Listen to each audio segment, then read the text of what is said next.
We have public comment. If anyone from the public has anything they'd like to say, you get a 3-minute time limit. I'll give you the signal when you're getting towards the end of it. So, I just thank the board. We're from Country Woods, and thank the board for taking care of our roads. talk to Mr. Highway Commissioner back here. Rob, raise your hand. They did very well yesterday in the bid opening. I was ecstatic what's gonna happen for them as far as what their pricing is. Anyone else? Yes, sir. In regard, good evening, everyone. In regard to permit number SW 25007, this is the public road development, Jake Keltner Memorial at Lawson Bridge.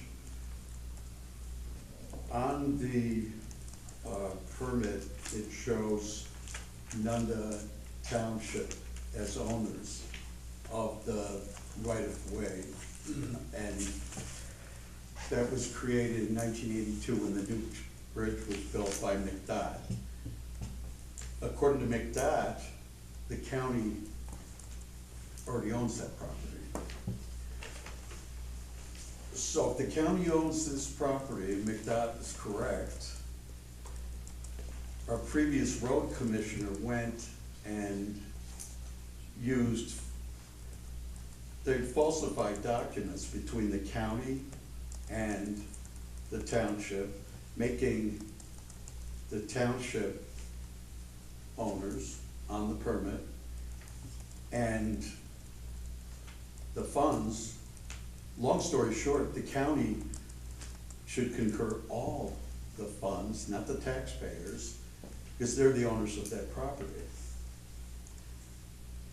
The last meeting I gave copies of the permit to everybody, and is McDott wrong?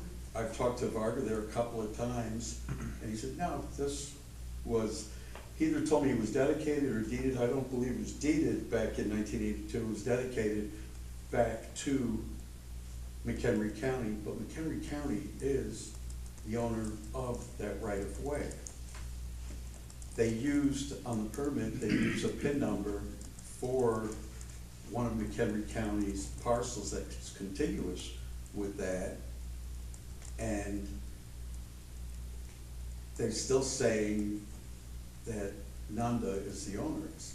So there's a mistake there, and funds that Nunda's supposed to pay for any of that is ridiculous. It's just wrong. If the county owns that and they push this through and falsify documents, they should concur all funds. I'd like someone to look into that. I sort of brought this up last time, but then again, in the newspaper article on Tuesday on the 24th of last month, again, it said Nunda was going to deed or dedicate back to the county that property. But I don't believe it's Nunda's, unless McDott is wrong. They've told me that more than once, that no, it's the county's property. So that's Varga at McDott. I have a question, just for like clarification. So the piece where this work was done, is the PIN number on that permit for the piece where the work was really done? No. She told you. I think she's talking about. Either one, because I know you researched it too. It's to a contiguous. So they used the PIN number from next door that Nunda actually owns, but they did the work on? No, those two parcels are owned by the county, 100%. There isn't a PIN on the right-of-way. So they pulled a PIN. The closest property. Which is county property right there. So they use county property, calling it township. It doesn't seem fair to the taxpayers. Oh, no, that part I get, but I'm trying to figure out where how it got through. I think Mike believed it was his, and when he applied for this. And then no one questioned They it? couldn't figure out which parcel they were talking about, so they grabbed the closest pin to it. Okay. And stormwater review, Stoyan, when I meet with him at the county, oh, we do this all the time. I remember you saying that. And I'm like, well, wait a second, what do you mean? It's falsifying permits. It takes me forever to get permits. I'm waiting Oh, for no permits. kidding. Yeah. I'm waiting for permits right now on a little fence that I can only have 50% blocked, but whatever. So that's my concern. I'm still trying to find out who owns that or previously owned it. Our previous road commissioner just forced this through with the county behind them. The county knew what they were doing, but maybe they, maybe they didn't.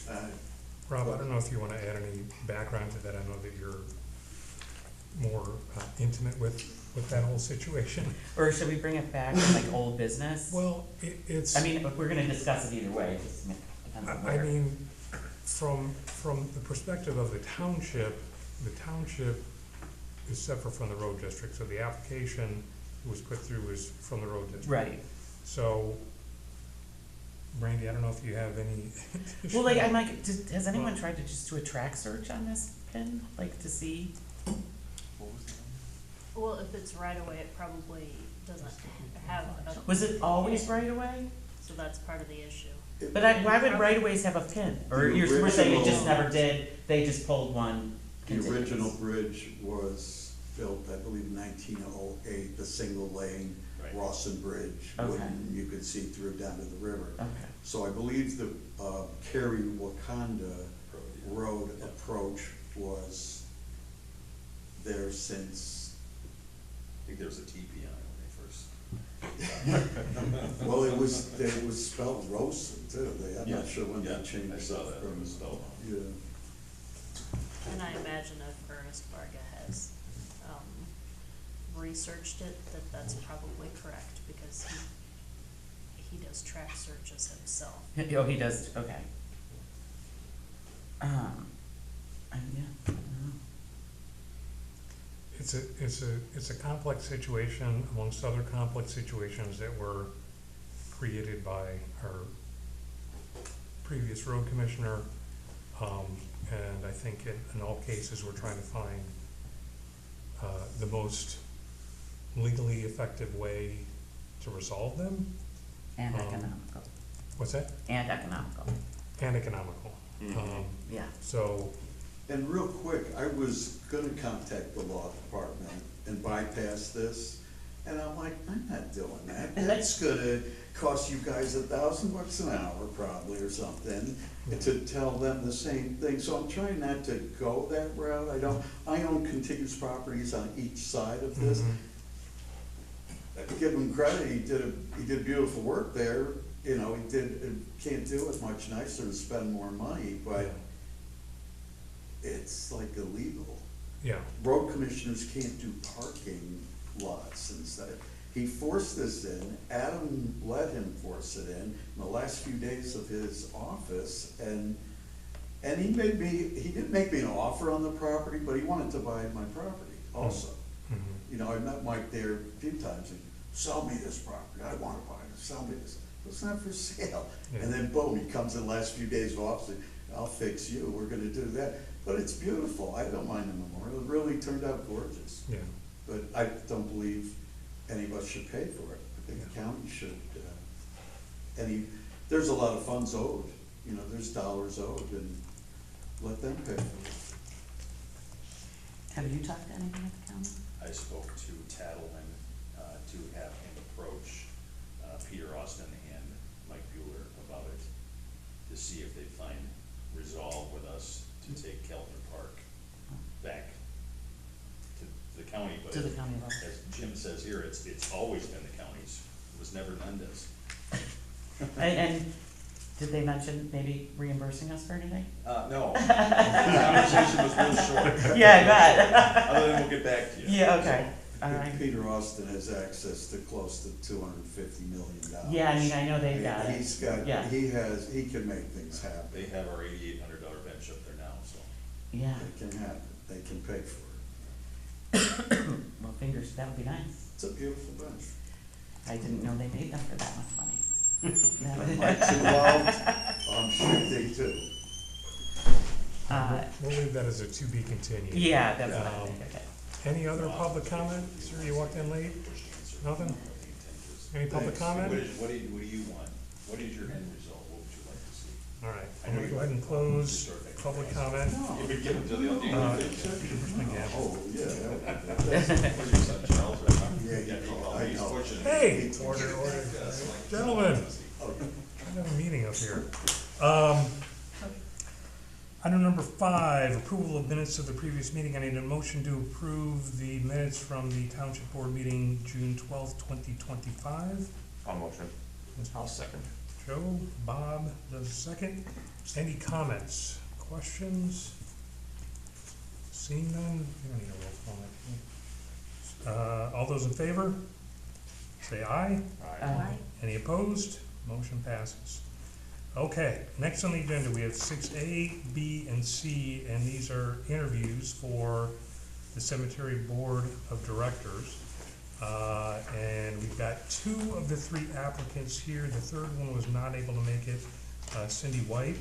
But I can, I'll talk a little bit about that in a second. But Kate, if you wanna pull your chair up, how about that? And just do a quick intro, and then if anyone has any questions.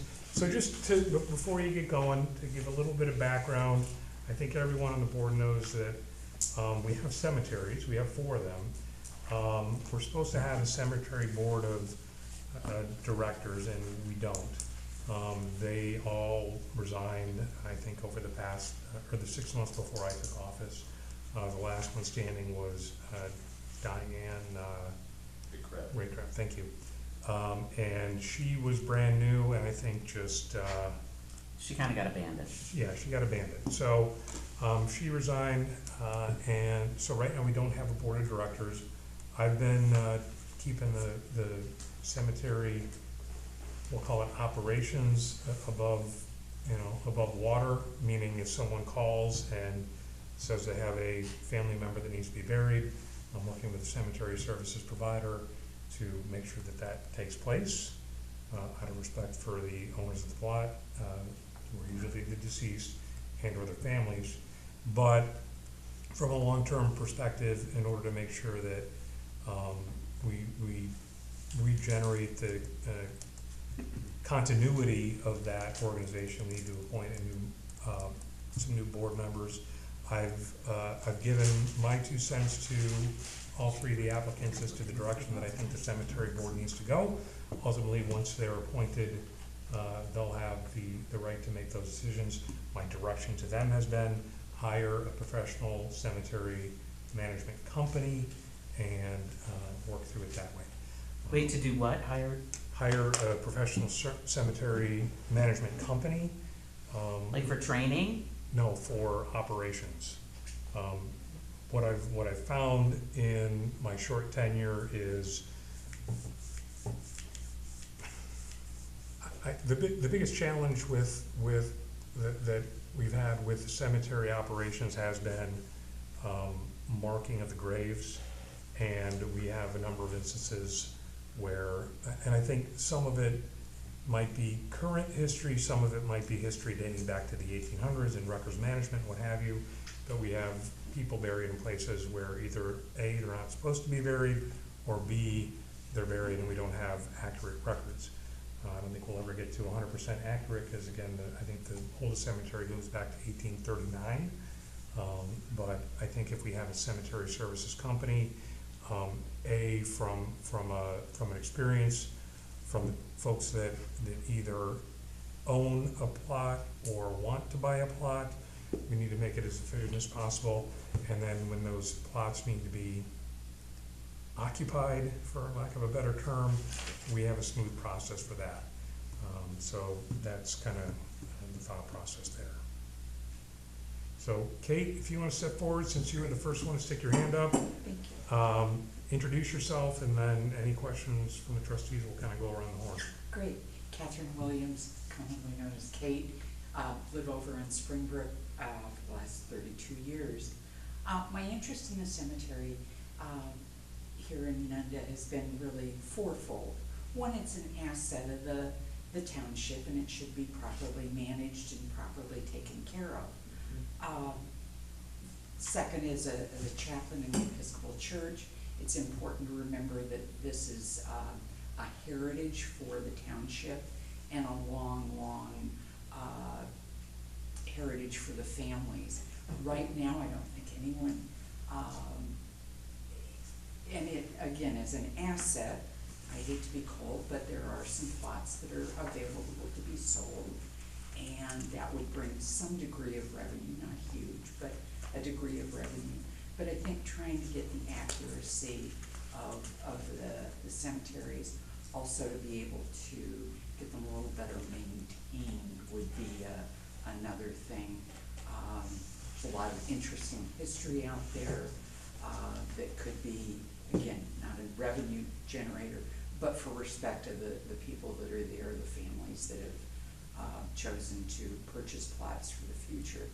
So that's kind of my fourfold interest in it. Who maintains the cemeteries now? So we have a landscaping company that mows.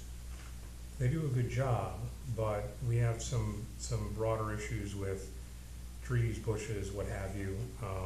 The gentleman, Mark Christopherson, who's, the name of the company is Professional Cemetery Services, I believe, don't quote me on that, who I've worked with on a lot of the markings, and he does a lot of third-party work for funeral directors, monument companies.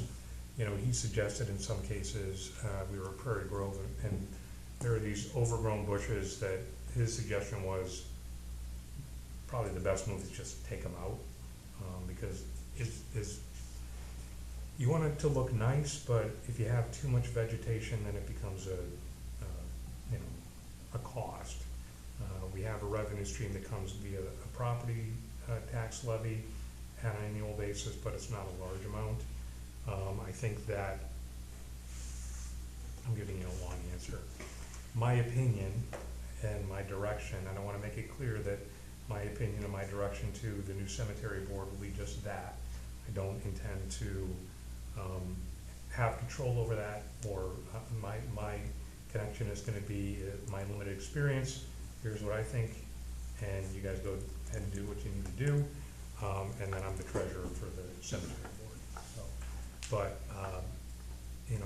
I think that finding a long-term path, which might include in talking to Mr. Christopherson, a lot of public cemeteries, while they have the cemetery services company that does the work and has a fee for that, in some cases the public cemeteries do a markup charge on it. Now, we're not talking huge dollars, but again, if you're trying to cover costs, and we're seeing costs are continue to increase, that might be a way that they can close that gap. I'm sorry, I'm very familiar with you, Kate. So I know you're up there to interview, but I had one quick question. Sure. So if the cemetery board decides to hire a consulting firm, does that need board approval, or the cemetery board has the authority? This is a thing for later, not at all part of your interview, and I'm so sorry, but that's such a small budget. Yeah, well, I think that when it comes down to it, the cemetery management company they're gonna provide services, so, again, I don't wanna overspeak and overstep, because they haven't done Well, this is a later down the line Yeah. thing, but yeah. So it's not like we're gonna have a person in the office who is doing cemetery work all the time. Right, no, I understand that. It'll Yeah, just, it's like a third party you call. yeah, it'll just be more formalized when a funeral home or a family directly needs assistance, we point them that direction. And as far as, what was the question about, If they, oh, I'm sorry, are they autonomous? Like, if they decide, the new trustees of the cemetery, they can just hire a consultant on their own, or do they have to come back to the board and get approval to hire a firm? I'm gonna defer to the lawyer without any warning, so, Randy, any thoughts on that? And it's not a question that needs to be answered right now. I mean, it's I'll just, check that's, into it, yeah, but that's just what I I. know that they have some powers under the statute. Right. I'm not sure exactly what it is, but I believe that they do have the power to contract. Okay, I just know we've I had think that- conversations before about like, if we don't keep selling plots, or if we don't sell some of those columbarium spots, like the cemetery board isn't gonna be able to keep perpetuating itself, cause it's Right. just not, it's just a small budget. So that's the only thing I worry about. I get it, I think it's awesome, but I don't know what they charge, and I don't know Yeah. how long that would keep the cemetery board afloat. Yeah, and Unless we start selling more, you know, Yeah, And ultimately. Newsletter article. yeah, Yeah, I mean, ultimately, that goes to the board, and they do have fiduciary responsibility there, so if, okay, just in talking to Mr. Christopherson, it's kind of an à la carte type of situation too, so you don't have to do everything, Okay. you can do parts. okay. And where are the 4 cemeteries? Holcombville, which is on Crystal Springs. Springs, Okay. Prairie Grove, which is, Well, over here on 176. 176, thank you. And then we have Ridgefield, which is on Ridgefield. It's kind of across from the city of Crystal Lake. Yeah, yeah, And then yeah, I know. McMillan, which I haven't been to yet. What was the last one? McMillan. No. Miller, okay. Any questions for Kate? Thank you. Next, we have Mr. Stephen Platt. You want to step forward? Introduce yourselves. Self. You're welcome to grab a chair if you prefer. I'm Steve Platt, been a resident of Nunda Township for 30 years. Originally came from the East Coast, and currently retired. Was involved in the commodity business for 50 years, so pretty long career, and looking for a change. And when I heard Mike needing trustees for the cemetery committee, I looked into it and really even thought about my own position, just in terms of looking back at my ancestors and where they rest, and also the community and how much the cemetery means to them in terms of their own reflections. And that it'd be a good spot to look at in terms of, as you even talked about, the complexity of the issue in terms of budgets. And certainly the people there in terms of final resting places.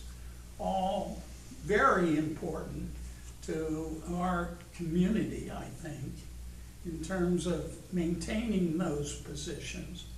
And even the history of those cemeteries, pretty much when our town got started, 1839, I believe this area, the first settlers came in 1835. So having visited those cemeteries here over the past week, I felt it might be a good pursuit of mine in which I could maybe offer my expertise in terms of business and the like, and also feelings for people in terms of how they react to death, and possibly helping the living through that process.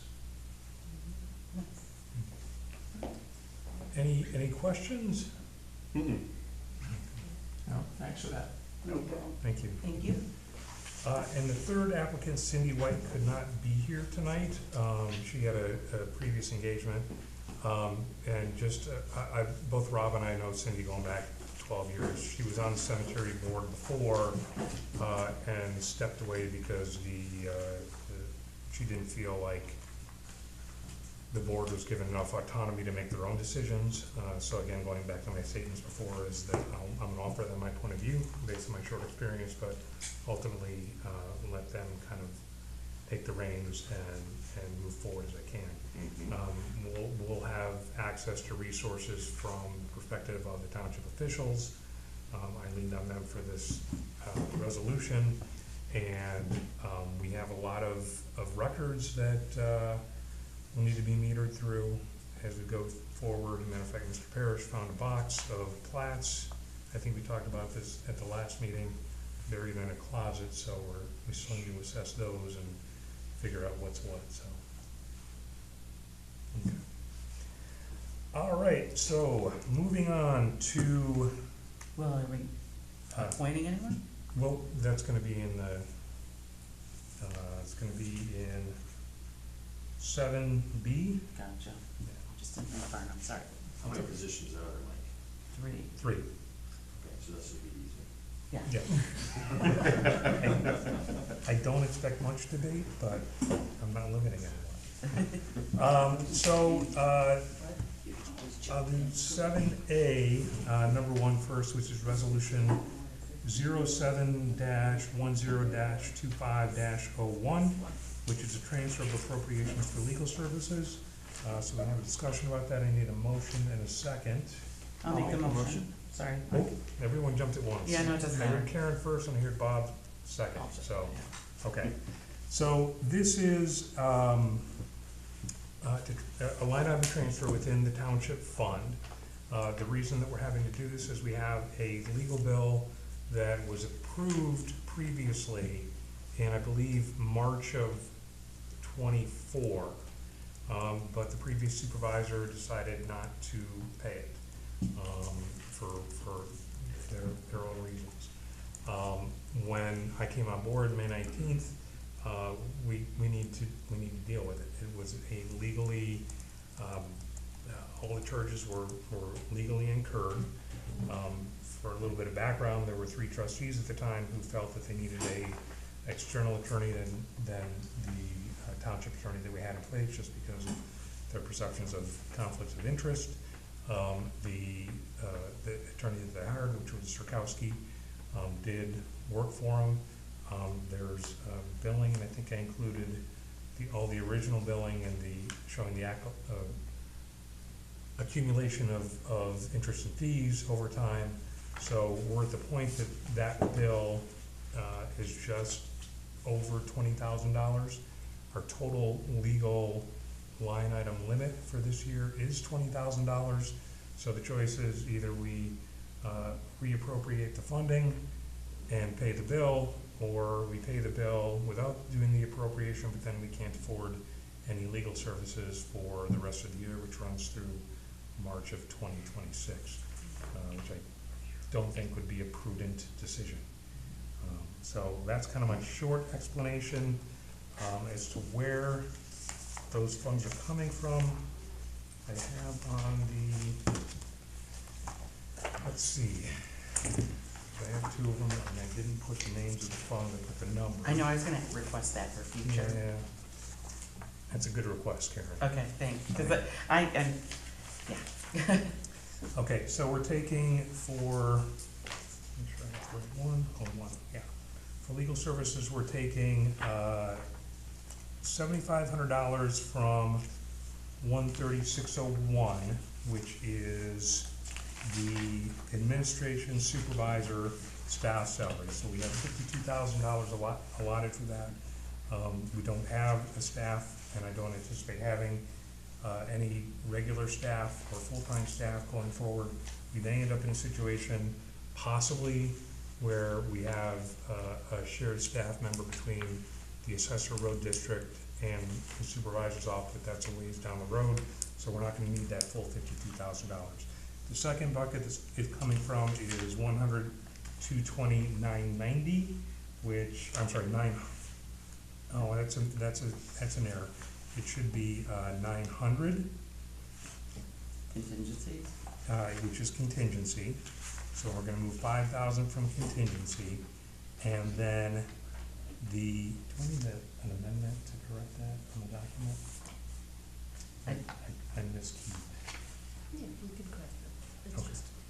when we vote that it's with the corrected number, Yes. and then you should be okay.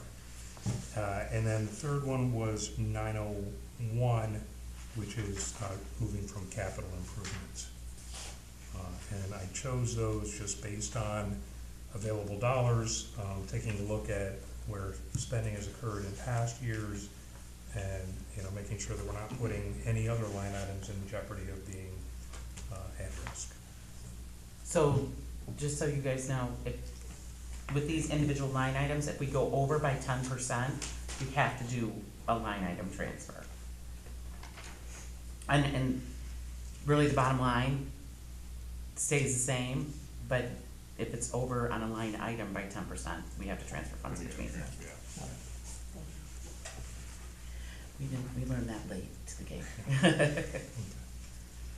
Any other questions, comments? But No, Nope. seems prudent to pay the bill. Okay, thank you. Roll call. Let's go with Karen Titus, yes. Sheila House, Yes. Joe Botanic, Here. Bob Murray. Bud Jordan, Yes. All right, motion passes.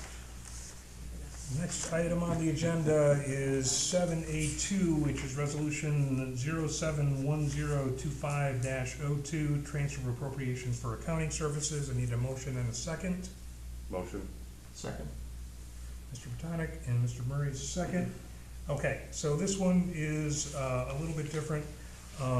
Again, my thought process on this is that I don't want to bring any full-time employees. We don't need a full-time employee, but I want to make sure, again, going back to the conversation we had at last month's meeting, that we have a kind of a sustainability plan. And part of that sustainability plan is if I win the lottery and tomorrow, or tonight, I suppose, I don't know, is there a drawing, and decide I'm not gonna come back, we need to have, be able to have a continuation of services, because my experience taking the position over was a 20-minute transition meeting, and then there was nothing, so it was figured out, I figured it out.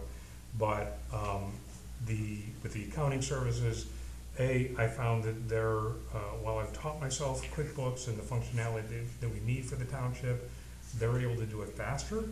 I have a list of things that we want to take a look at and move forward on, such as moving the supervisor's office over here, and other things that we're continuing to dig up on a daily basis. So this is going to free up my time to focus on those, make sure that we're doing the general assistance and emergency assistance the right way, and making sure that we have a good functioning accounting system. Within the amounts that we're moving over, I'm also anticipating, and I have later in the agenda, an approval for an agreement both with the accounting service provider for general services, but then a secondary agreement for a specific project, which is to take the setup that we have in QuickBooks and consolidate it. Right now we have, I believe, 7, it might be 8 different companies or in QuickBooks. We actually have effectively among those 7, 4 operating accounts. I take that back, 3 operating accounts. So it makes it challenging to look at the finances in a quick manner. We do a settlement at the end of every month, but it's spreadsheet based. It should not be spreadsheet based. We should have, all the balances match with the banks, and it's straightforward. So that project is proposed at $3,000. And that's a one-time, That's a one-time. okay, And then the services contract that we'll be discussing later on right. has a max amount of $30,000. Based on my experience with the accounting service provider, since I've been doing the work here, which has been for the past 2 payroll cycles and 1 end of month so far, we're not, I don't think we're gonna get anywhere near the 30,000. So building this line item up to 27,500 is gonna give us more than enough bandwidth to get through the end of the year. And as far as where that funding is coming from, or where the line items that the funding is coming from, number one, we're gonna move part of it from the 13601 which is again, the salaries for, administration, make sure you did the right one, I'm sorry, 13601, I'm looking for the wrong one. The staff salaries. It's staff salaries for the supervisor. We have 15,000, which is coming from 606, I'm sorry, 130676. Sorry, I've been looking at too many numbers. And that is, would be health insurance for the supervisor administration. Again, I don't anticipate needing a full-time person, so we don't need the funding for health insurance. And that'll bring us to the 20,000 added to the previously allocated 7,500, so total line item allocation of 27,500 for accounting services.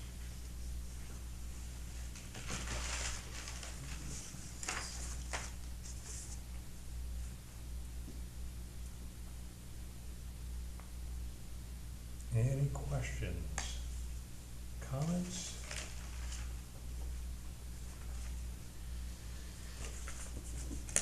Seeing none, roll call. Sheila House, Here, yes. Joe Botanic, Yes. Bob Murray, Yes. Karen Titus, Yes. Mike Shorty. Yes, thank you very much. Okay, letter 7B, resolution 07-10-25-03, which is appointing members to the Cemetery Board of Trustees. I need a motion and a second. I will motion. Second. Okay, thank you. I think we talked through this. It's gonna be a hard choice. Yeah, so the resolution that I presented to you has all names presumptively, that you'd want to appoint them. Do you guys all feel confident appointing Cindy? She's been on the board before. Yeah. I mean, if you had any Yeah. questions, I'm happy to answer them, but yeah. Question though, is the cemetery board periodically report back on their good work? I'm sorry, did I what? Yes, periodically.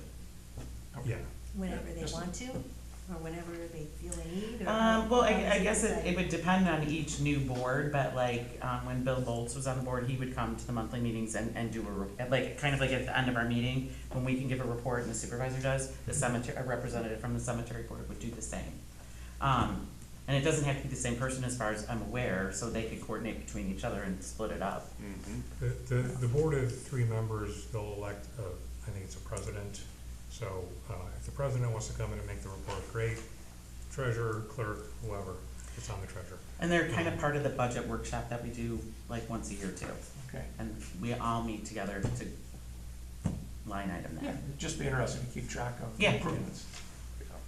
I appointed them, I did rounds and rounds and rounds with state statute and our township book, and I called TOI, and the best definitive that I could come up with is 3-year terms for the cemetery board members. I would prefer for them to be staggered, but based on the language that I was able to find, it's, you can't do it. So, you know, I think that all 3 board members, I forget, one of them asked, well, what happens if I don't like it, can I quit? And I said, no, absolutely not, no, but anyone can step aside at any point, and they would then all be up for reappointment if they wanted to, July 31st of 2028. Okay, I don't need to roll, do I? Do you have to make a motion for each individual one? We have an appointment for the resolution as a whole, Oh, so, and that covers all 3. Roll call, yeah, roll call please. Joe Botanic, Yes. Bob Murray, Yes. Sheila House, Yes. Karen Titus, yes. Mike Shorty. Yes, okay. 7C. Which is.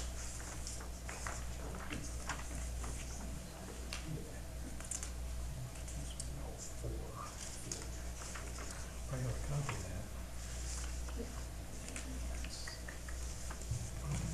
Do you need a spare one? Do you guys have a copy of this? I have one? it. Okay. Yeah, thank you.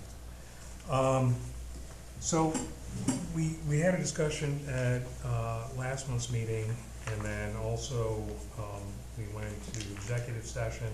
I don't think I'm violating anything by talking about, we just came to a consensus that the fastest route to, deal with all the improper bills that were generated as a result of parks being, built, kept, the upkeep on them. We had a couple choices. The choices were, we can just not pay them, which would put vendors that have done work in a position of not being paid.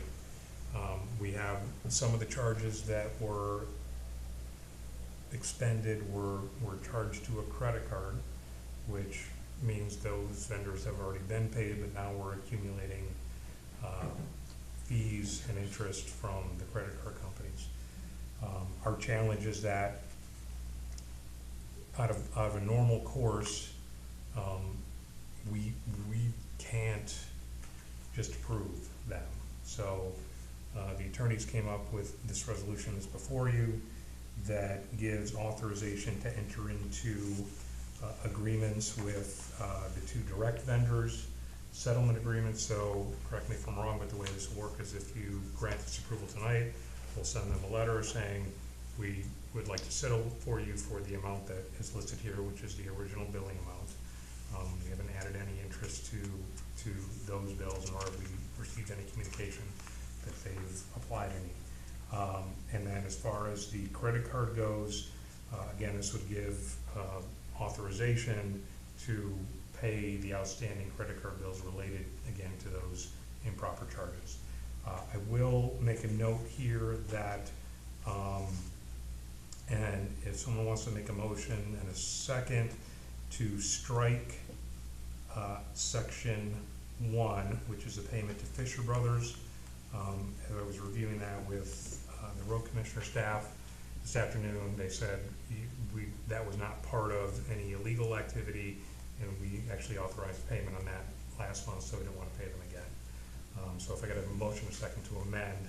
I'll make a motion. Yeah, and I'll second. Second, okay. And that'll strike section 1. So let's, if there's any questions or comments on the striking, no? Okay. Can we get a roll call vote on the amendment? Did you get an original motion? We did. No, I don't think we did, Oh, we I didn't? think so. to talk about this now. All right. Well, So you can make an original motion as amended, striking that. Okay, I'll make that motion. okay. Yeah, I'll second. Second, okay. Apologize, out of order. So if are there any questions, comments, concerns? As I articulated last month, my goal in trying to resolve these is to do it efficiently, as effectively as possible, and in a way that is going to not put the township at legal risk or the trustees individually at legal risk, or the clerk either. Don't want to leave you out. And are these funds that we would hope the county would volunteer to reimburse us for? I haven't had any discussions to that extent, and ultimately, that, I believe, because they're all in the road district, there'd be a conversation that Mr. Parrish would have to pursue with the county. If they did, certainly we would accept those funds, but our duty as a board is simply to audit the bills and pay or not pay. So we're in a position that from a audit and pay or not pay, we can't do that, but this is our way to get us as a board, the road district. If you were able to get reimbursement, that just goes right back into your fund, so then it really kind of falls on Rob. And I wish you luck. Thank you. And the credit card, is it the initial amount, or is that includes interest? Includes interest, fees. The current statement we have is in the stack over there. So the way that I handled it is, and part of the reason I put this resolution before we vote on the warrants, because all the bills are in the voucher list that we're approving, so, which I hope is correct. Okay. And so, assuming that we approve this, then we'll vote on that when we vote on the warrants, for the road district. And if there were the decision to pull these bills and these credit card payments out, then we would just change the amount that we're authorizing to pay for the road district. Did that answer your question? I think so. Is there anybody that ever asks the credit card company if they would lower the fee amount? We haven't asked that question. And I don't think it was done previously, Yeah.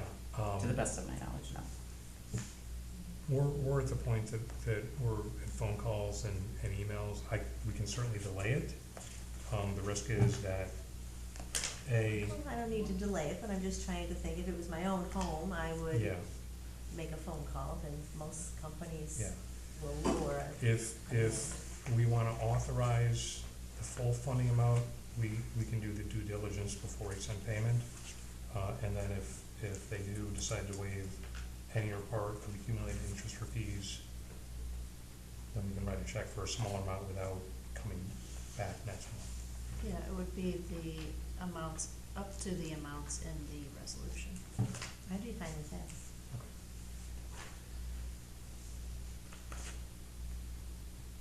Any other questions, comments? Roll call? Roll call now. Yes, sir. Bob Murray, Yes. Karen Titus, Yes. Sheila House, Yes. Joe Botanic, Yes. Mike Short. Yes. Okay. 7D, I need a motion to approve road district warrants for payment for July 10th, 2025 in the amount of $227,715.57.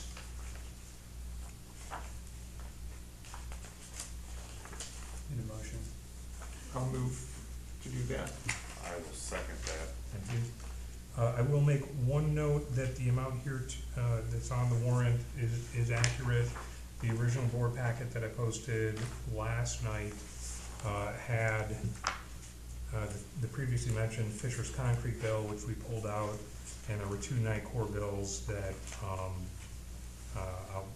loan it. I fat fingered the wrong numbers, and it was, we're talking about, one was underpayment. We would have underpaid by $100 or so, and the second was, I think, $10. So the road district identified that, we corrected it, and that's the adjusted amount.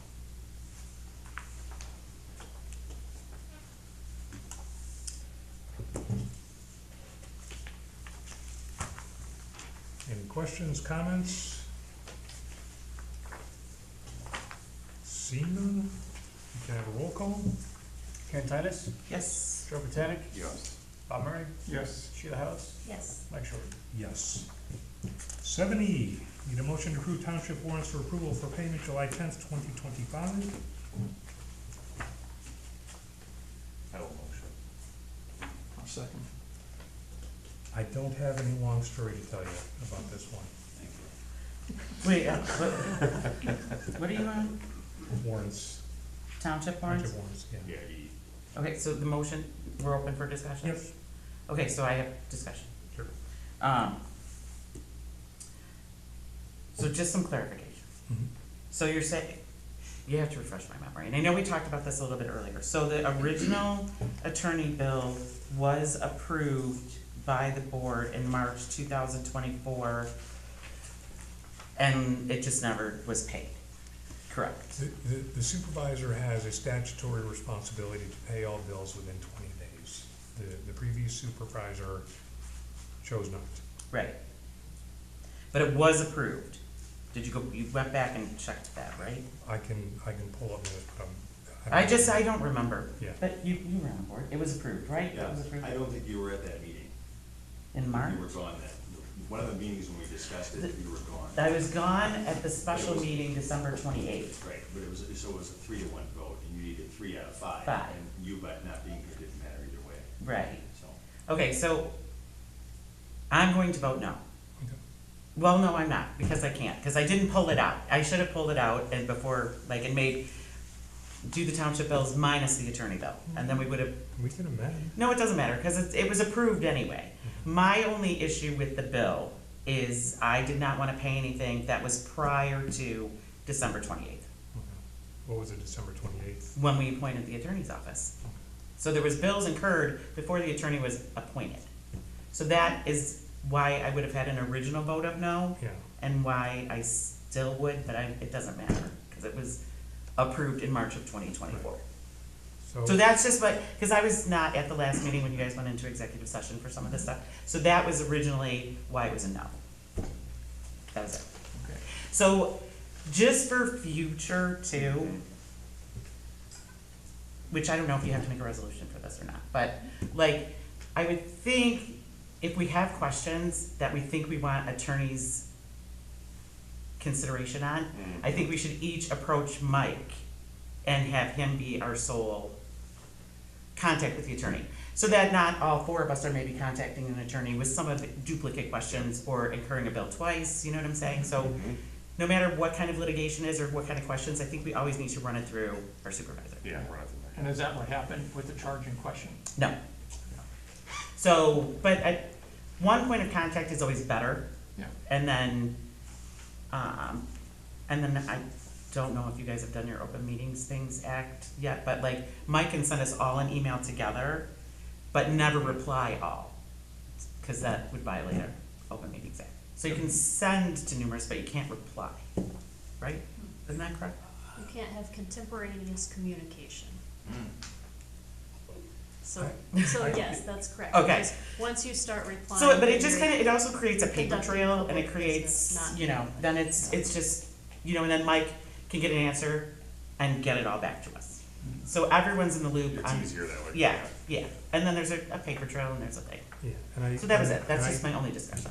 And I think in one of my tasks in the next 90 days, hopefully sooner than that, would be to get each of you township-specific email addresses, just so that part of the new elected personnel training that I sat in on with a couple of you is that once you start engaging on personal devices and personal accounts, then it, you know, gets murky as far as if you do have a FOIA. If for FOIAs, yeah. Yeah. So- But if we do that, are you gonna update them? That'll all be on the, say, the website? Yeah, so Okay. we'll put that on the website, and then as far as communication goes, we can either use, I just wanna make sure it's tight. Right. You know, ultimately, my preference would be if we have communication that needs to go from me to the group as a whole, that it's separate, you know, completely separate. Okay. And I really wanna stay away from it as much as possible. Right, I But, agree. You know, ultimately, if we have a legal issue that we can, that can be discussed in open forum, then we can do it at these meetings. If there are issues that we have to talk about behind closed doors, then we'll handle it that way. But again, to stay away from any sort of appearance of impropriety is very important to me. So if I have communications that I do need to get out to each of you collectively, I will run it through, I'll probably run it through you, just so, because he's not a, you know, correct me if I'm wrong, voting member of the board. Right, not about it, yeah. It's, and that just comes from my experience at the county, is that when they send communication to county board members, it comes from a member of administration. Since we don't have hired administration, we have elected, that's the route to go. Randy, I have a question, kinda out of order, but don't we normally have minutes for executive session too? Yes. There's none in this packet. You would review those in executive session. So at the next executive session, We go, what if it's 6 months from now, before we have another executive session? typically you would, you have to review them every 6 months. So you could do it 6 months at a time, or you can just choose your next board meeting to go into To throw it, executive yeah. session for the purpose of reviewing minutes. But you really got thrown in. We don't go into executive session very, very often. The minutes are done. Oh, for the Executive executive session? Okay, Yeah. no, normally they're in our packet. Well, we haven't approved them for release, so if we were gonna review them, we'd have to review them in executive session. He would bring them in, distribute them, we'd review them, and decide if we wanna release them at that point, and if we do, then it becomes public. If we If don't, not- then it goes back into his folder Okay, gotcha. in cabinet. Gotcha. So, or whatever we do with them, I don't know. Maybe get a shoebox, I'm Yeah, not sure. there's- yeah. And those really jammed file cabinets in there. I need my file cabinet, to be honest. Another one? Yeah, they're all full. Okay. He got those from Mark. Did Mark have extras? He may, I've got a couple, I can probably consolidate it up by. Okay. We got- Let me know if you don't find one, cause I have an empty one sitting in There's my some office, you upstairs could in have the two. road district too. Oh, is there? In the loft, they're empty. Although you're also running out of room to put them in that office. I can squeeze them in. Okay. Yeah. It's not a very big room. Okay, so we have a motion and a second. Any other discussion? Roll call. Bob Murray, Yes. Joe Botanic, Yes. Karen Titus, Yes. Sheila House, Yes. Mike Short. Yes. All right. Next, we have item 7F, which is resolution number 07-10-25-05, authorizing the supervisor to enter into an agreement for accounting services. When I started on May 19th, again, I walked in with nothing. I did, within a couple days, got a bill from an accounting services company they were providing some backup and advisory services. And I sat down with Catherine Andrus, and she's very familiar with our systems. This is, it's an agreement, but it's kind of on an as-needed basis. So if we decide at some point, right, that we don't need it or need to scale back, and what I told Catherine is, where I want to get to is, A, with the survivability intent, documentation of all the processes from an internal perspective. So I'm going to continue to use them on a regular basis, but on a cycle, maybe once a quarter. I'm going to make sure that I'm doing the payroll on my own and making sure that the documentation that we have is current. So that's your goal, is to end up doing the payroll on your own? Well, I think at least short term, I'm looking at having them doing it Right, but, out of most cycles, and then I'll choose one cycle per quarter at least to do it on my own. And then as we get through some of the consolidation tasks and standardization and making sure that general assistance is running efficiently and more efficiently than it is now, we can possibly scale back on that. But again, it's just making sure that we have a process in place so that whether I win the lottery or 4 years from now, the public decides to bring someone else in, that there's a better transition process that takes place. so when they're saying they're estimating 10 hours per week, I think that's it does not take 10 hours to do No. payroll. no, and we do payroll every other week. It's an estimate, so they're only gonna get paid when they come in to do work. So And I understand it would be more costly upfront, Yeah. just as they, but, I mean, so are they gonna be providing you some training to maybe be able to do this event? I mean, this is 30,000 a year, is just a big number. Well, 30,000 is the maximum. Max, yes. So, we have our first, in the warrants we just approved, was the first full month. Was it And it $1,800 or was, something? less than 2,000. Yeah, So, and part of it, I think the reason they spent so much time the first cycle was, well, you're learning, yeah. yeah. But I also have QuickBooks, so like, if Yes. you wanna take it over and you want, I mean, I can help, cause it's super easy, Yeah, yeah. yeah.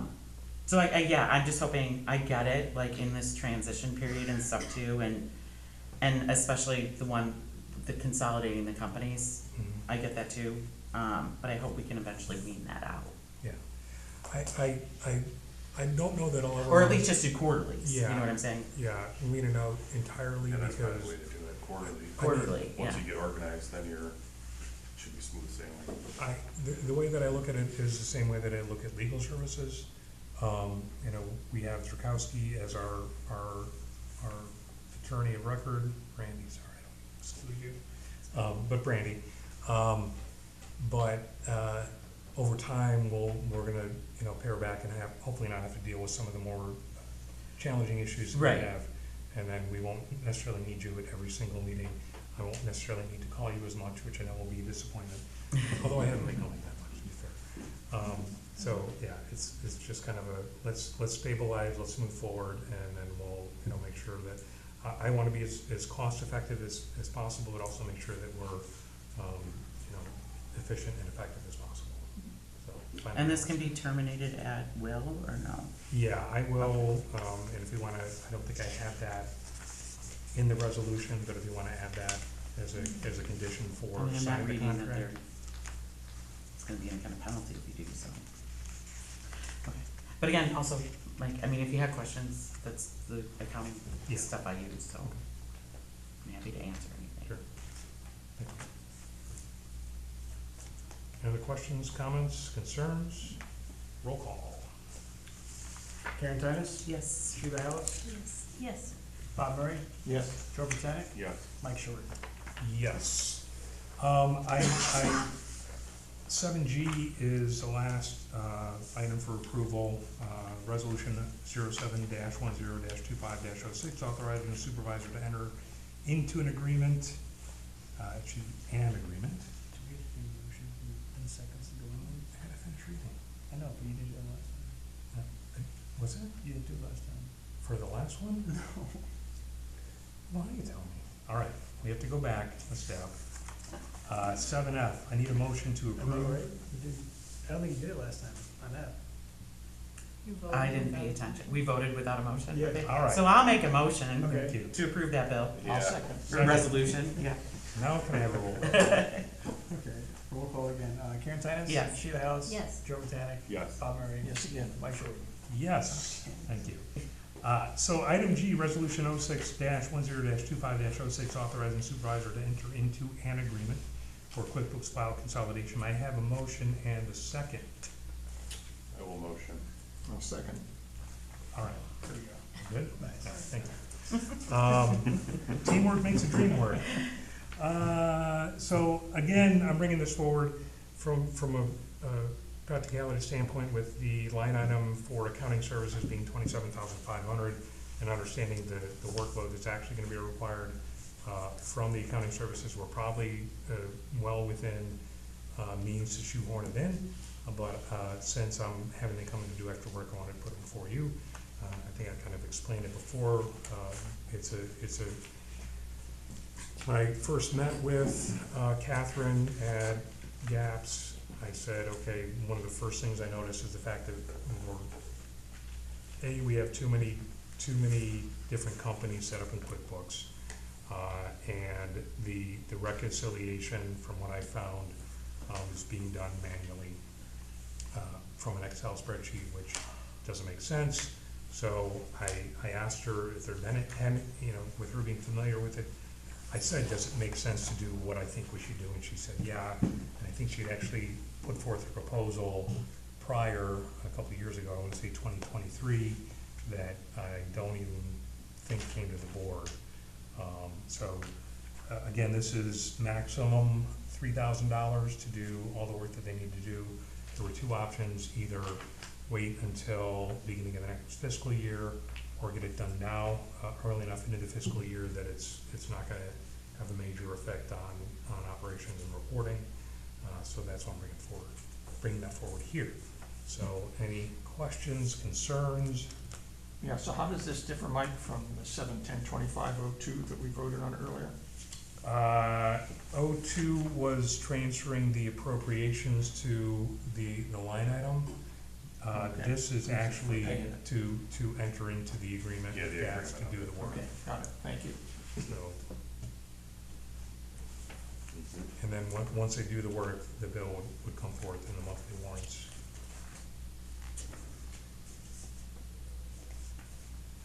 No questions, concerns? Roll call. Joe Botanic? Yes. Bob Murray? Yes. Sheila Hallis? Yes. Karen Titus? Yes. Mike Short. Yes. Okay, so I have a couple things, I'm gonna walk through real quickly, and I'll keep these as discussion items as we move forward. Number one, phone system and internet service, I'm calling it upgrades, improvements, what have you. I think I talked last meeting about the phone system, or we have challenges because one of the extensions is behind me. The equipment's old. There's no instruction manual. We've been able to figure out, some things, if you call the numbers for the road district or the supervisor's office, I think you get the same message. It's and really long. It's really long, and it references the previous supervisor, who, if we could change it, I would. Oh, but you can't Oh, you change can't even it? get in to change it? I haven't figured it out. Between myself and Casey at the road district, because they're on the same phone system, we haven't been able to find a YouTube video or instruction manual or anything of that sort to hack into it. Yeah. Chat. I did try chat. I didn't try chat. I tried Gemini. But ultimately, up by me, we have issues that, people call the road district and they get a message. The first option that they receive is if you wanna talk to the supervisor, hit 2. Most people hit 2. I have in my supervisor's report a chart of all the calls and voicemails that I get. A lot of them are questions about mulch, recycling, roadkill, branches that have fallen. I think that's covers most of it. He's a mulch supervisor. I'm supervising transferring of calls and voicemails down to the road Yeah. district. The other challenge that I've experienced up there is that, and I don't know if it's because of the internet service specifically or wiring, I have both phone calls and voicemails that I receive that are, I'm unable to understand what the people are saying. And that presents a challenge, especially if we had a GA person that called in several times over a couple days, and I was finally able to get a clear message from them that I could call them back with a phone number, and it just wasn't coming through. And the full reason as to what they were calling. So one call I'd get like a first name, second time it would be, something else, and it's not good. And then when you get people on the phone and you have calls broken up, it's not good. So I've had conversation with our current IT provider, the IT Connection. Casey and Rob and I met with Clarity. Clarity, who the assessor got wise a couple years ago and did it on his own. Right. Because I don't know exactly, I think part of his reasons or his motivations were cost, because the road district and the supervisor's office are on AT&T, and they're not inexpensive. By moving to the system that he did, he was able to cut significant cost out. So what are you thinking? Are you thinking you're just gonna have one direct line, and then when you go to the voicemail system or whatever, and like hit 1 for supervisor, hit 2 for assessor, hit 3 for you, or are we gonna go back to everyone had their own separate phone number? I think we're gonna talk through that, but Because that message is really long. Yeah, in terms of efficiency for our residents, we have 3 separate published phone numbers. Right. But, ultimately, once we get it set up, I think part of the issues that I have with people hitting 2 for the supervisor, if they dial the phone number for the road district, they're gonna get the immediate messages for the road district. Right. And then if they dial the supervisor, it'll be for the supervisor. If they call the assessor, so I don't have people that call and hit 2 for the supervisor and wanna talk to the assessor. I think I've had 1 assessor calls in the month and whatever that I've been here. So I think if we have separate numbers, but if we can all be on the same phone system, Yeah. which would enable for easier, transfer of calls, and easier transfer of voicemails across. So all right now you departments. can transfer to I can Rob's transfer to office, but you Rob. can't I transfer can't. to Mark. I transfer to Mark and vice versa. So if they get a call for the road district, or they get a call for the supervisor's office, they have to tell people to hang up and call the other number, and then they call one of the other numbers, and then they might get to the right person, depending on which option they choose.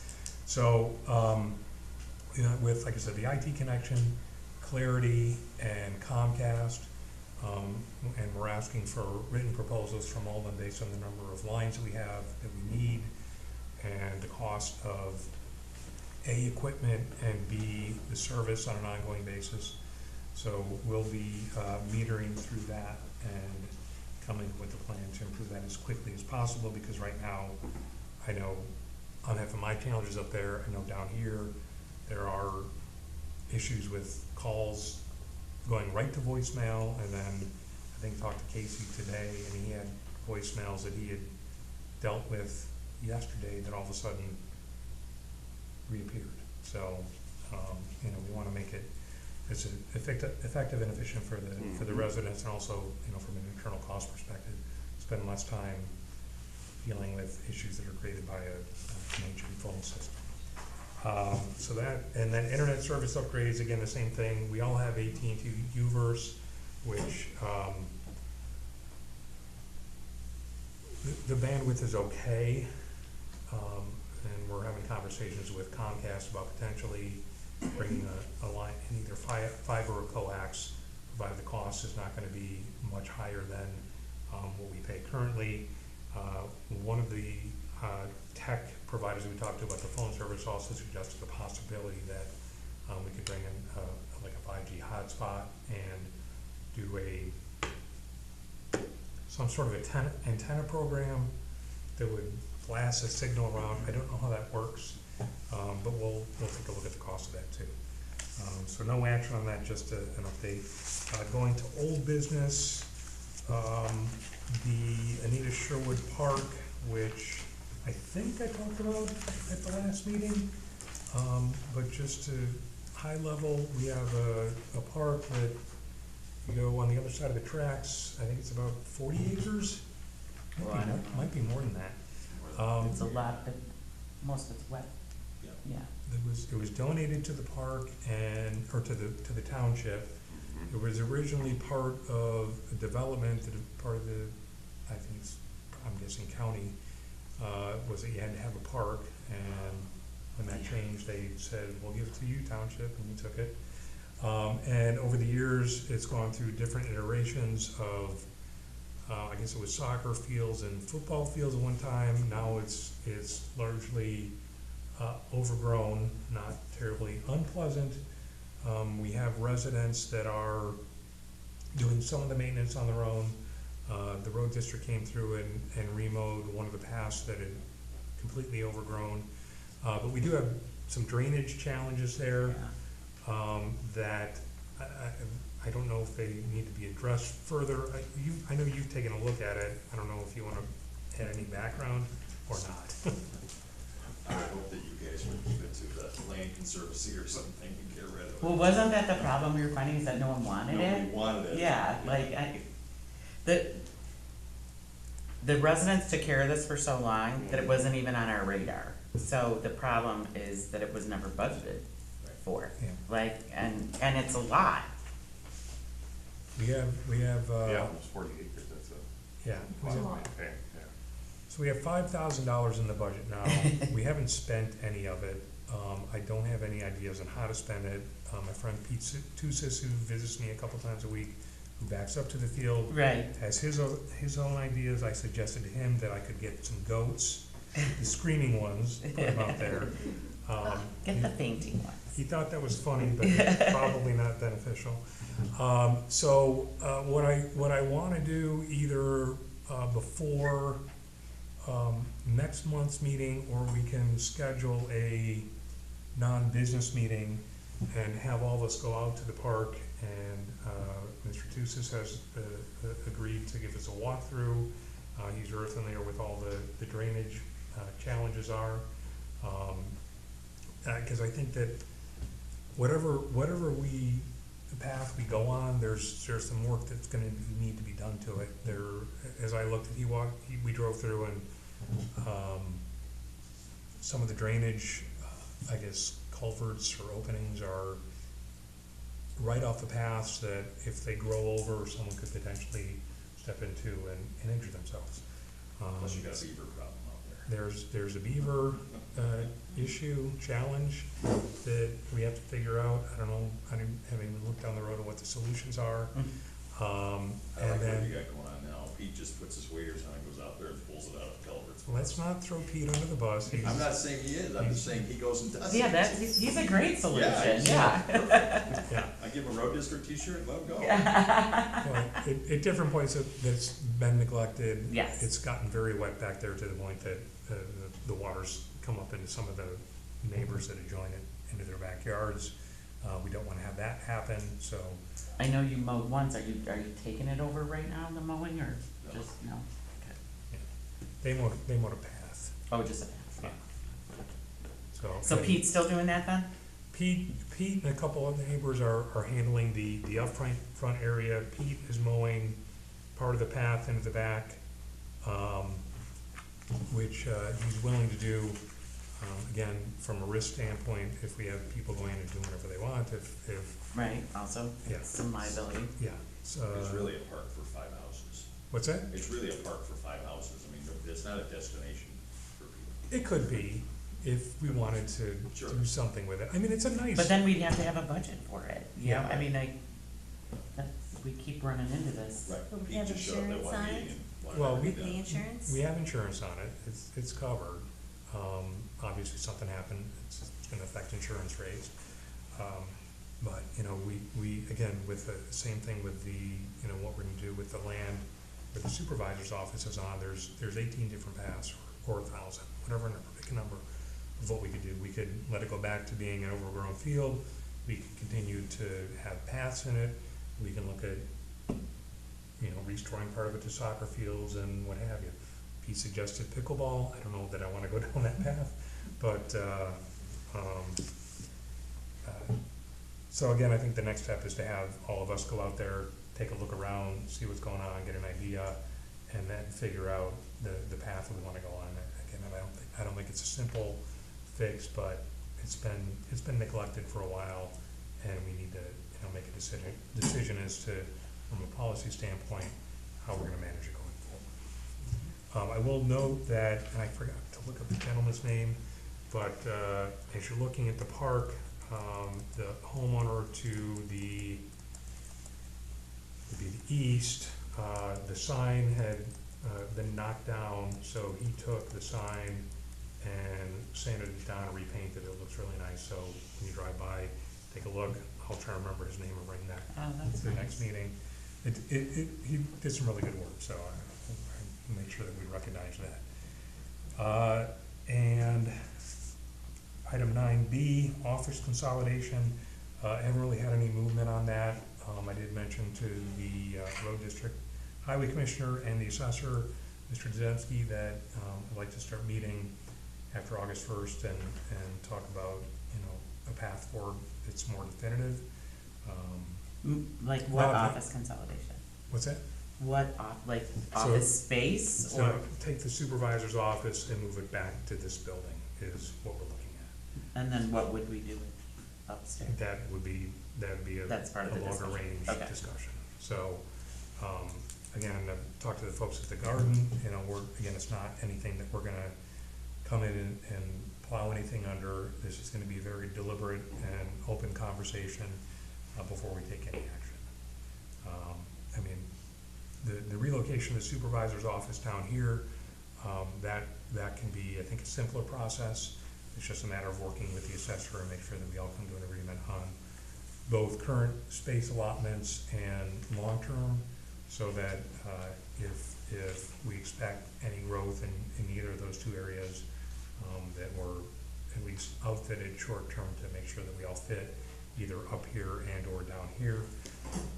Again, there's a lot of different paths we're looking at on that.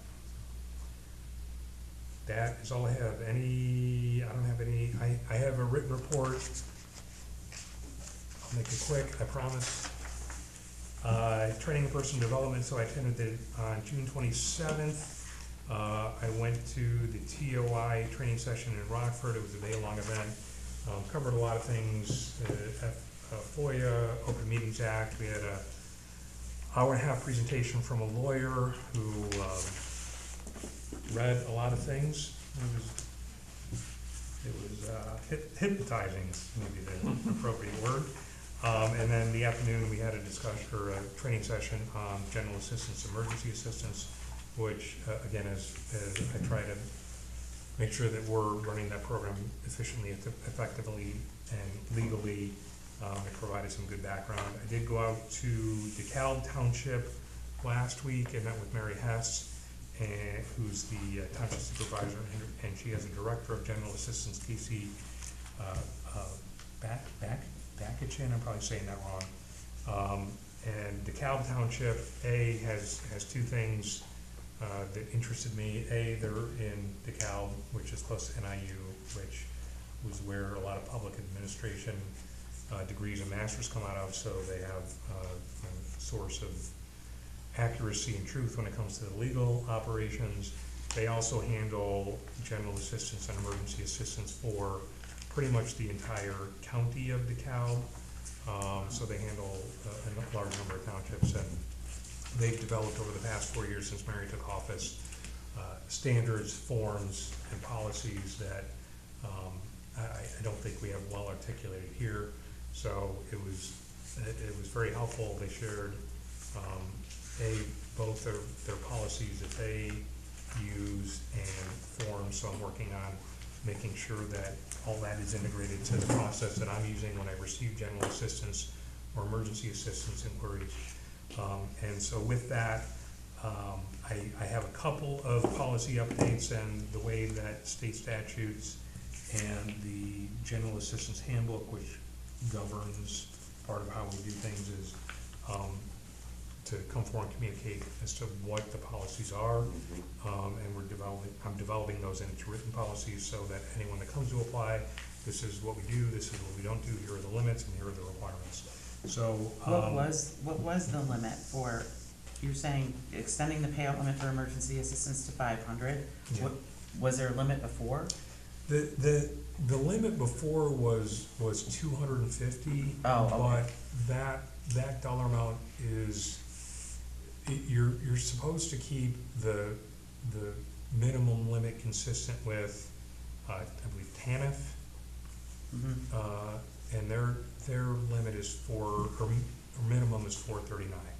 So I had a couple of applicants that came in, and I said $439, which is just it's an odd number. And most of the folks that are coming in are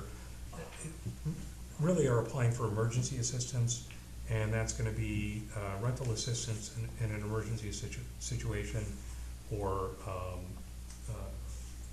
they're called life-threatening emergencies. So they have to be on a 5-day notice from the landlord, where they have to have cut off from the utility company that they're gonna turn off their electricity or their water or gas. So set it to 500. If anyone comes in with a bill larger than that, in order for us to pay it, they have to either chip in on their own or find other sources to help cover what the entire amount due is. So that can be from relatives, that can be from Salvation Army, St. Vincent de Paul, any of the other nonprofits that operate. So does that mean you don't give them the money unless they can prove that they have someone else covering the balance? That's one of the conditions. That's one of the conditions, Yeah. okay. And do we pay the bill or give them the money? No, we pay the bill. Yeah, no, I would say you give them the money. Yeah. So, and as far as our granting rules, the previous, and I think I communicated this last week, we had no more than once a year for emergency assistance, and that's state statute. And then we had a policy in place that was no more than 3 grants out of 5 years, which is kind of an odd fit. So I'm taking the DeKalb Township's rule, which says you can, as a resident, it's still once a year, but, you have up to 5 different times that you can receive assistance, but, over those 5 years, you have a reduction in the amount of what you can receive. So the first year, they would get 100% of the maximum allowable award, which is the $500 that we have in place now. Second grant would be 80% of whatever the maximum allowable grant is, 60%, 40%, 20%. And then if you receive more than 5 grants in a lifetime, then that's it. So it's not to be punitive or what have you, but these are supposed to be emergency situations. When someone comes in looking for an emergency situation, you know, I'm gonna assess what the situation is. Is it actually an emergency? And if they're in a situation where I wanna get to the point where if they're coming in and they have a situation, what's the problem? Well, I can't get a job, I can't find a job. Well, we have the county workforce. Are there substance abuse issues? Well, we have substance abuse providers that will help you, even if you don't have insurance. Mental health, ultimately I want to get to a framework where when someone comes in for either general assistance or emergency assistance, it's a 2-person interview, one with me from a township grant perspective, and then I've had preliminary discussions with NAMI of McHenry County, and they have essentially anyone that is having challenges. They're kind of like a starting point. So if someone's having mental challenges, mental health challenges, if they're having challenges with substance abuse, right now they have an office in Crystal Lake, they have a van that they use to go to different places. But if someone's coming in and they have a challenge paying their bill, let's see if there's some other help that we can get them so that they can get out of that situation and A, not have to come back to us, and B, get them into a better situation. So that's that component of it. And then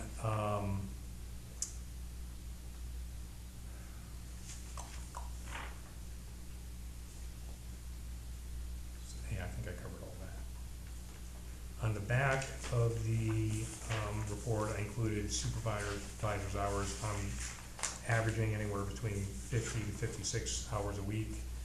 Obviously, I want to get to a lower number, but part of it has been weeding through Transition. and making sure that we're doing things the right way legally and moving towards an effective. I'm not paid by the hour, but I'm communicating this because when we go forward and set salaries in 3.5 years, we have all the information as to what's going on out there. And again, the phone call information, I think I committed to providing that to you last week, just to give you an idea of where calls are coming from and what we're doing with them. Again, it's the predominant number, and these are not how many callers. So if someone called 3 times, they're counted in these numbers. If they left a voicemail twice and called 3 times, then they're all 5 calls are included in the numbers. So just to give you an idea of where we're going. That's all I have. Mr. Parrish, Yes. do you have any report? Yes.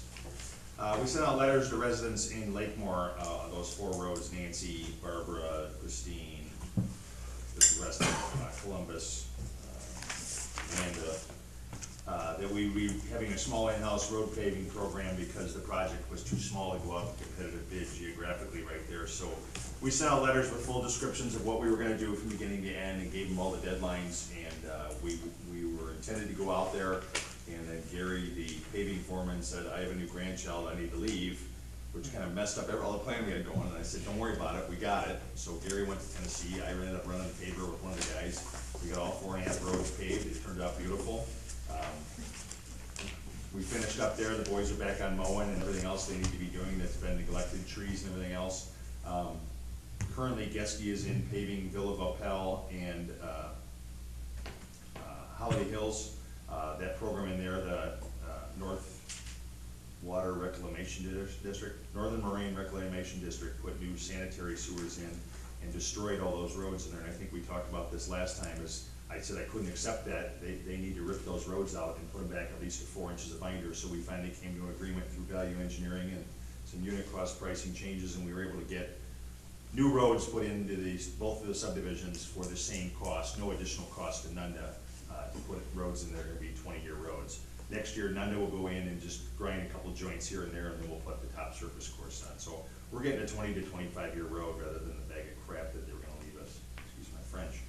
As far as parks goes, I got sued this week, or actually Mike Lesbrandt's got sued this week for Steuben Park, there off Steuben Woods Road that ties into the Moraine Hills. Trying to settle that ahead of litigation. Brandy recommended that I reach out to our insurance company first before I can proceed with anything. Really what it is right now is the parking lot exists. We don't maintain it or anything. The neighbors next door are suing to get it back to grass, and then they want to sue us for all the legal fees. I would like to settle with them and take the 10-foot path that exists and chop the parking lot out 10 feet wide, stop it at Steuben Road, so there still is egress into the park, but there's no longer a parking lot there, and give the grass back to the neighbors on either side so that they have it. But we'll see what happens. I will follow what our attorney said and submit it to our insurance company and goes from there. Keltner Park, I talked to Rob Tattleman this week. I talked to Mike Bueller about it this week. Mr. Aldania came in to refresh the fact that it was built on county's property to begin with, so maybe that gives me a little more leverage. Rob Tattleman, the sheriff, said, I will do my best to help you get this facilitated. So hopefully we can get that off our docket, that we don't have to maintain it. We actually went in to mow it last week because there was complaints about high weeds.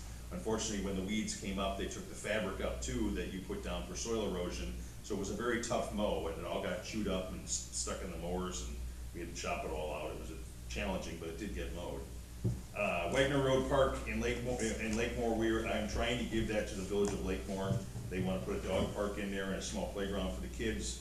And they'll take over full responsibility going forward. But unfortunately, Nancy Fritzke, who is 76, 77 years old, and her dad built that commercial industrial park, called me from Florida and said, absolutely no way can you give that park to Lakemore because I have control of my land.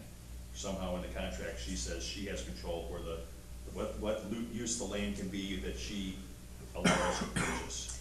Do you have that I contract? don't, I'm gonna find it, and I Okay. get it to Brandy and let Brandy read it, and Yeah. then I can say, I kept telling her, I said, we're still gonna celebrate your family's heritage in the geographically where you grew up. Just let somebody that wants to have it and wants to take care of it I and use think it. she's got a problem with Lakemore. I think that's Oh, what I know it she is. does. But It was but an I hour and kinda- 20-minute phone call.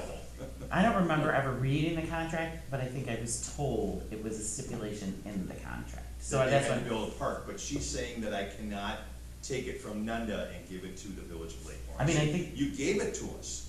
right, well, we bought it. We bought most of it. There was like an acre or so that she gave to us.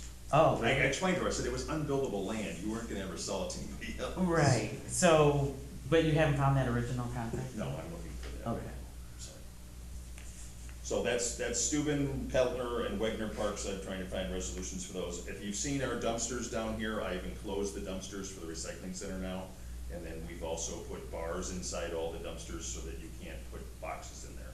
We've gone from 3 to 4, maybe 5 loads a week going to the dump. We're down to maybe 1 to 2, because Wow. now people are crushing their boxes. We had a lot of stealing going on at night. We had, out of our steel dumpster, we had a lot of fly dumping. The other night, when we finished putting the fence up, the guy comes in with a full truckload of old carpet. What time's the dump open tomorrow? I'm like, sir, this is a recycling center. Oh, well, what should I do with it? I said, I don't know, go to Lao and pay to have it, get Yeah. rid of it. So, and then we get a lot of TVs too that get dropped off, and now we have a solution for that too. Elgin Recycling will take them for $20, and then I found a $5 coupon from 2022 that they're still honoring. So the Nice. boys down there all have coupons now. They tell people, take the TV, Elgin Recycling, here's your map, here's your coupon, just take care of it. Henry Township is charging people $85 per television. Well, I think it specifically says on our website we don't take it. They but- still keep coming, they keep coming, they keep coming. It's crazy what goes in that dumpster. It doesn't happen anymore now. It's completely chain linked off. The patrons or the guests or the constituents can come through the gate when we're here at 6 in the morning, come right around the corner, it's all still there available for them. The steel will now supplement our costs for what we do have in cardboard recycling that's going on. So I think it's a much better situation. The guys that run it down there are very happy that they're not dealing with all the crap anymore. It's working out well. We were running out of mulch, we couldn't make all the deliveries and the requests that were coming in to veterans and seniors. I opened up the dump of good products to local contractors, Nunda, Tree Guys, so they were bringing in really good selected hardwood slabs, and then Corey was processing them, so we have probably 100 cubic yards, maybe 150 of good mulch right now. The fairgrounds asked me for 8 to 10 loads, which we should be able to easily handle that plus our own load. So we're gonna take that up there from a Nunda Township donation to the county fairgrounds. I'm working on cutting costs the best I can. We just shut down the DirecTV, which was $1,500 a year. I got 2 signs. I was gonna ask you about Yeah, no, the TVs are sitting there, but nobody ever does anything with them. I mean, you should see our workout facility. It's obnoxious. that. Those will be sold here soon. In my bills this month, there was probably $50,000 of bills that have nothing to do with me. One of them was from the village, from the IDOT, they billed us for Lakemore, which that road was paved, what, 4 years ago, Karen? Maybe Yeah, 5? that's a while ago, Right, yeah. and I got a bill for $39,000 this week from IDOT for Lily Lake Road. So you guys paid that today, there's nothing I can do about it, it was already occurred. So, emails and websites went down, probably 10 days ago. When Mr. Lesbrand's canceled the credit card, it shut off all our auto pays, and because he and Eric were the only administrators, there's no way Casey and I could get the GoDaddy turned back on, so we lost all the website and all the emails for at least 5 days. And then with the phone system here, that's terrible, it was very difficult for residents to communicate with us. A lot of times Lisa would take the call upstairs and then come down and give us the message and say, hey, you guys got a skunk or a whatever, a deer or a tree that's down, go take care of it. So thanks to Mark's people and thanks to Shorty for at least keeping the road district still in communication with the public. Unfortunately, we had that child that was killed last Sunday on Terracotta. The family approached me on Monday and asked if they could get a memorial sign. I showed them what style of memorial sign it was allowed in the right of way, what colors needed to be, if it was high vis. He actually took a picture of Lee's sign out here, because that's what IDOT recommends. He was gonna get one made to put up there. He also asked me to ask the county to reduce the speed in there. We went out and did our own little study. Everything around here is 15 miles up to 30 miles an hour, all the streets around it, except for that corridor going up Terracotta, which is 40 miles an hour. So I'm going to ask the county to at least drop to 35, just for that little stretch, because it comes out of Crystal Lake at 35, and it finishes down here at Pleasant Hill at 35. So Yeah, and they make that determination. they make We that don't. determination, Yeah. and 5 mile an hour jump is what I've told you could possibly get. Anything more than that will never happen. So, and that has to go through the county board and through the transportation. We have 12 pieces of equipment on open off right now for sale, things that we don't need, things that are obsolete. Hopefully we can generate a little money from that. We went out for 2 competitive bids this week, Country Woods with the homeowners association there and the county and ourselves. They got an outstanding bid opening yesterday morning. I think they're gonna do very well with your project. I think you can actually increase the scope a little bit or some thicknesses to get a much better longevity out of what you do in there. It was Builders Asphalt from here in Crystal Lake that got the job, it's gonna be awarded the job. And then we had a resurfacing program in Walkups Woods and Heritage Estates, which is everything from hillside, going down Walkup and stopping at the power lines. That's a little bit above what I had budgeted, and I'm trying to find the money to get it to work, because the costs that they gave us were so low that I won't see that ever again. And they're numbers that should be from the late 80s. And it's because right now Builders is getting stung by not getting IDOT work, so they're hunting, looking for jobs to keep other people busy, so they're bidding almost at cost, which I'll take at cost. And as me being the RE out there, the construction manager, I'll make sure that the projects are done properly. We've been working on the weeds and the steps for Shorty up here. I brought you an example of the extruded aluminum tread there. The steps are ready to go. Hopefully next week we'll get those glued down and Tapcon in, so now the steps will be done. It should save Shorty $9,000–10,000 off of the original estimate. Yeah. So, and The that's not. taxpayers, it's not my money. What's that? It's the taxpayers, not. I'm sorry. Touch a Truck comes up July 26th.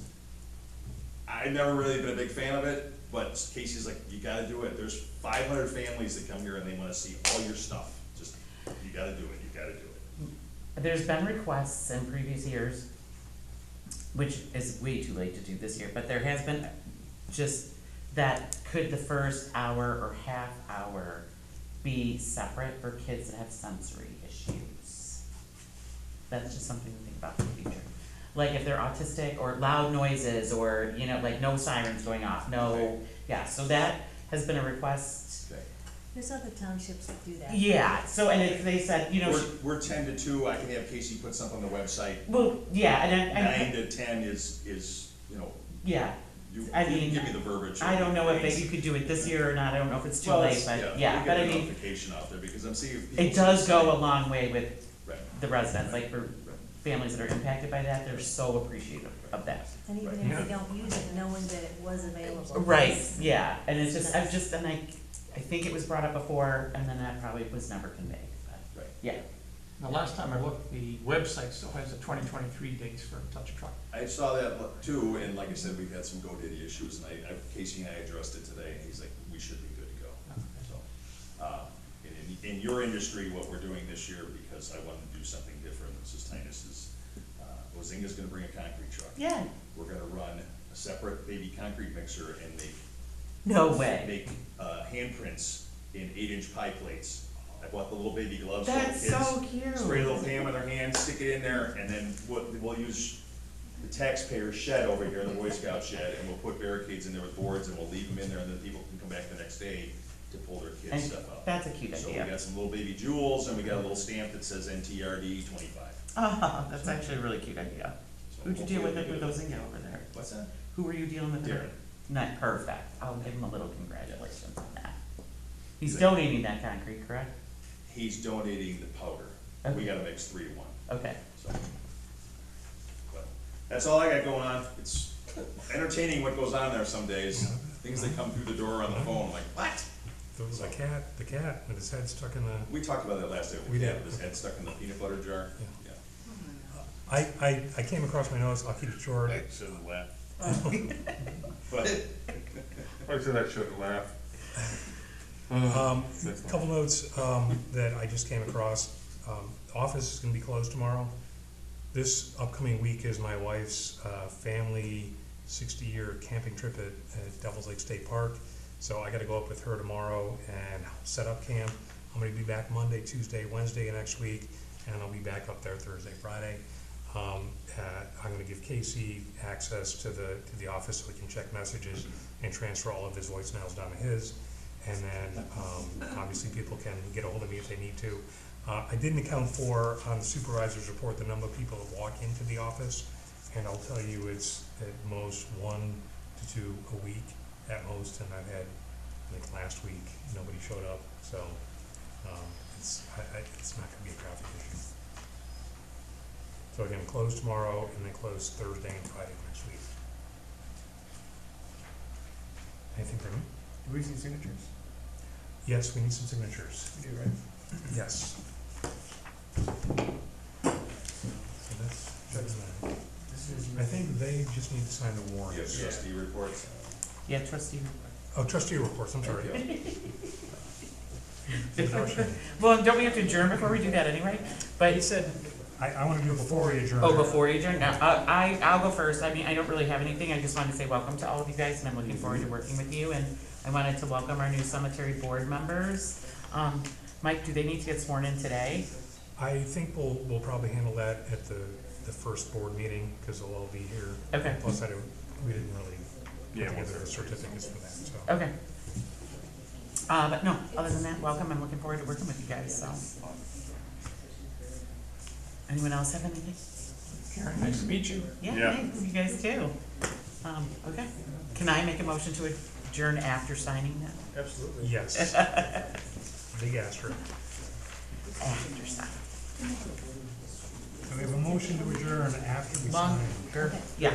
Wait a second. But it'll, can't they'll second it. begin to go faster, just because as everyone gets like a little bit more used to it, and then because, like especially with Mike, that he's just walking in new, he's had a lot to process, so. No, eventually we get to the point where they're like 20 minutes and under. Those are my faves. I'll just take your. 20 minutes and under, or? I think our record was 7. Keep looking at the Not with phone. him. My house is- I know, he's a talker, yeah. But, yeah, well, he's also like, like really thorough, you know, Yeah. this is a pretty in-depth agenda. Yeah. But, you know, it's a good I'm- learning thing I'm for sure you they guys though too, thin out yeah. as it's- Oh, and I was gonna tell you guys, I mean, Then I'll pass it. I can give any one of you my phone number, or Mike also has it, and my email is always just KarenTinus@gmail.com, but if you guys ever have questions, I'm happy to answer them. Alright, good, thank you, Karen. And then we just have to Yeah, do, that's you good just to have to know. remember, like, you can send an email to everybody, but you can't reply all. Yeah. Those I just left because I figured I'd give you official, whatever. I needed a pet rental. And then, Kate Got 'em. and Steve, we have a regular meeting, I believe, August 2nd, or August 7th. I'll send you both emails. I wanna see if I can probably do it before then, because there are bills that need to be paid that I can't do anything with, and Any other, other signatures? just to get the ball rolling. So I'll talk to both of you and Cindy via email, When do we get our shovels? find out. That is gonna be the Yeah. cemetery on the 7th, because ours is the second Thursday. Now, can we talk, or, I don't know, you can tell, can you don't? Even if they're appointed, but not sworn I in. mean, outside of Three-member board. to discuss actions? You'll have meetings to do that.